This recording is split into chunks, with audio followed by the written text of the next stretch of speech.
Olá, sou Fabiano Fonseca e você está no Astrologicamente, um canal aberto para discutirmos astrologia de um ponto de vista, digamos, profundo. Por isso, sejam todos muito bem-vindos. O nosso tema hoje é Ciência e Astrologia, que vem responder a seguinte pergunta: teria a astrologia alguma aplicação para as nossas vidas ou para o nosso mundo nos dias de hoje? Para responder essa pergunta, eu quero abordar primeiramente as áreas do conhecimento humano, que são as lentes que nós temos usado para tentar explicar a nossa realidade, o mundo à nossa volta. Basicamente, as áreas do conhecimento humano se dividem em 5, que são o senso comum, a filosofia, a religião, a arte e a ciência. Por muito tempo, a astrologia foi rechaçada ao campo do senso comum. Ainda hoje, muitas vezes porque é considerado um mero sistema de crenças, enquanto a ciência é considerado o ápice do desenvolvimento do conhecimento humano. E por isso muitas pessoas colocam em xeque o conhecimento astrológico e outros conhecimentos do senso comum. Por quê? Se eu tenho a ciência que me explica de uma forma objetiva a realidade, para que vou me interessar por um sistema subjetivo? Mas o que a gente não pode esquecer é que a ciência só existe hoje porque existe o senso comum, a filosofia, a religião e as artes, que ajudaram o desenvolvimento das ciências. Ou seja, o conhecimento como conhecimento astrológico, ele pode não ser propriamente um conhecimento científico, mas ele fala muito sobre quem somos e como chegamos até aqui. E por isso que dentro das ciências humanas, ela se tornou também um objeto de estudo científico. Se você der um Google acadêmico, colocar lá astrologia, você vai ver uma série de pesquisas, estudos e artigos que levam a astrologia em consideração, seja quanto fato histórico, seja como um objeto de estudo quanto conhecimento humano. Então, a astrologia não faz, por exemplo, mais relação com a ciência física, natural, a astronomia. Porque a astrologia ocidental, moderna ocidental, ela é simbólica. E nesse campo, realmente, ela não é científica.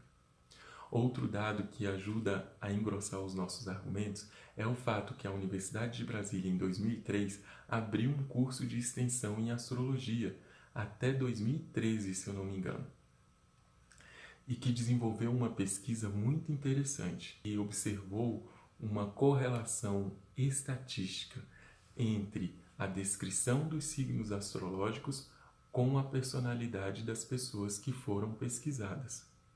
Esse curso continuou na Universidade Católica de Brasília a partir de 2013. Pois bem, e para novamente engrossar meus argumentos no sentido de que a astrologia é um conhecimento importante sobre nós, eu elenquei 4 pensadores. Existem muitos outros, mas para o nosso vídeo não ficar muito extenso, esses 4 vão nos ajudar muito bem para o nosso objetivo, que é responder a nossa questão sobre a relevância da astrologia nos dias de hoje.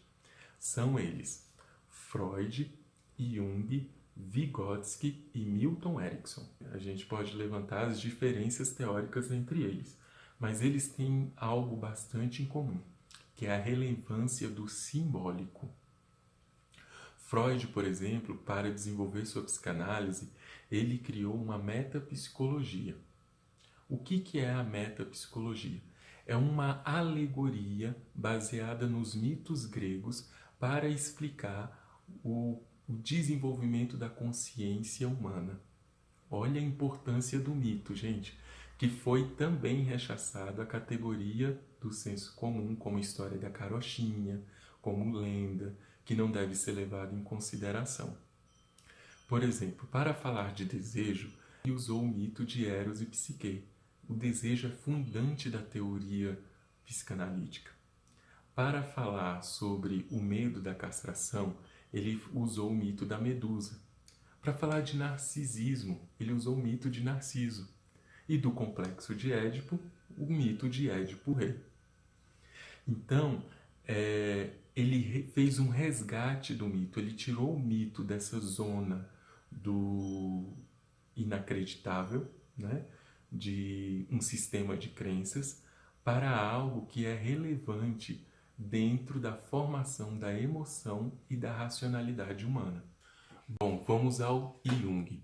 Jung tem duas colaborações relevantes que podem nos ajudar a responder à importância da astrologia nos dias de hoje. Uma delas é o seu conceito de inconsciente coletivo. O que Jung vai dizer? Apesar de sermos indivíduos, nós estamos ligados numa rede que ele chama de inconsciente coletivo. Nós desenvolvemos padrões, né? Apesar de sermos indivíduos e levar em consideração a nossa individualidade, a nossa cultura, o nosso aprendizado familiar, o meio em que vivemos, nós, seres humanos, nós temos a cultura humana, a humanidade como algo em comum. E por isso nós buscamos padrões para compreender a realidade à nossa volta. Mesmo que para alguns a realidade seja caótica, a nossa mente, a mente humana, ela procura entender e visualizar os padrões que nos cercam. Se é por um instinto de sobrevivência ou não, a tendência do ser humano é encontrar sentido naquilo que muitas vezes pode não fazer sentido algum.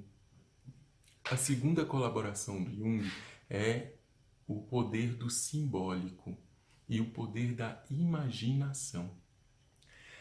Para Jung, a consciência só foi possível a partir do momento que o homem passou a imaginar e dar sentido às coisas que aconteciam ao seu redor.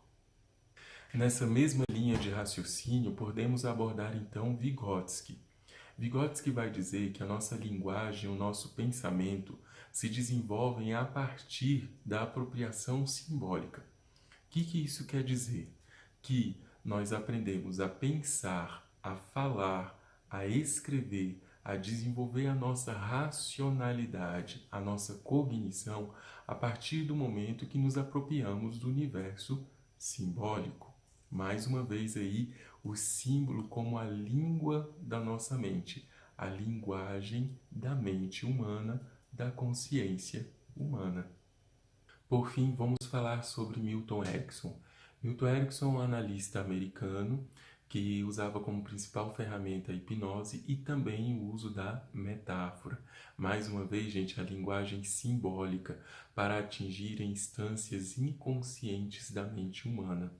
E não é uma ferramenta nova, não, né? Essa linguagem metafórica a gente pode ver em diversos sistemas religiosos. Se a gente, por exemplo, pegar a tradição cristã e olharmos para a Bíblia, por exemplo, Jesus ele pregava em parábolas, através de símbolos generalistas, né? Ele tocava instâncias da consciência humana, das emoções humanas e fazia transformações individuais. Aí você me pergunta assim, tá, Fabiano, mas o que tudo isso tem a ver com a astrologia? Porque se pensarmos a astrologia não como um sistema de crenças, mas como um sistema simbólico, ela tem muito a oferecer. Ela se torna um caminho válido para o autoconhecimento e transformação da consciência, né? Então a astrologia se torna, sim, uma grande ferramenta para a transformação, ok? Então meu desejo é que você não acredite em astrologia, mas passe a pensar em astrologia. Mais que o desejo, é um convite que eu faço, né? Vamos juntos aqui pensar sobre astrologia, ok? Então, fico por aqui. Desejo a todos que sempre olhem para dentro e bons sonhos.